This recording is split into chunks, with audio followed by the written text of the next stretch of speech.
Et pour terminer ce journal, direction le musée de l'air du Bourget avec cette visite en avant-première de la Grande Galerie Nord qui fait une cure de jeunesse, tout comme les avions qu'elle accueille. Ils sont du début du XXe siècle. Le reportage sur place, Élise Ferret avec Mustapha Tafnil.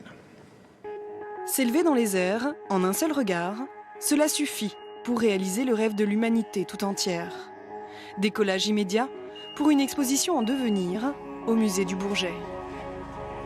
L'impression de légèreté est trompeuse. Cette pièce de collection tout juste restaurée, de près de 800 kg, doit se poser sur un piédestal.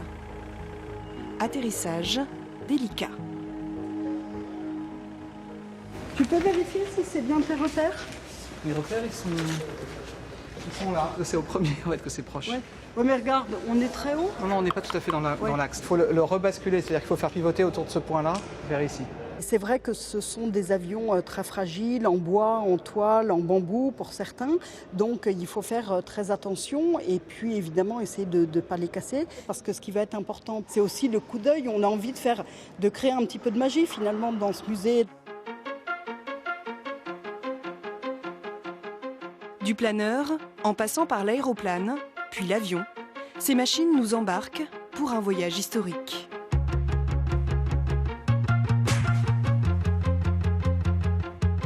La conquête du ciel, du 19e siècle à la Première Guerre mondiale.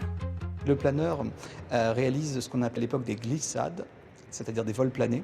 Et l'idée, c'est de se précipiter du haut d'une colline ou d'un obstacle de grande hauteur et de se précipiter dans le vide avec l'espoir que l'on va planer. Ça fonctionne très bien. Il y a eu beaucoup d'accidents malgré tout. Il y a une dangerosité absolue, bien sûr. Ce sont des pionniers, ils défrichent un terrain vierge. Mais ça vole effectivement. Escale prévue au beau milieu de l'aérogare Art Déco, construite pour l'exposition internationale.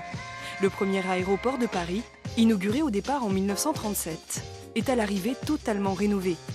Pour la visite, la correspondance sera assurée dès décembre prochain.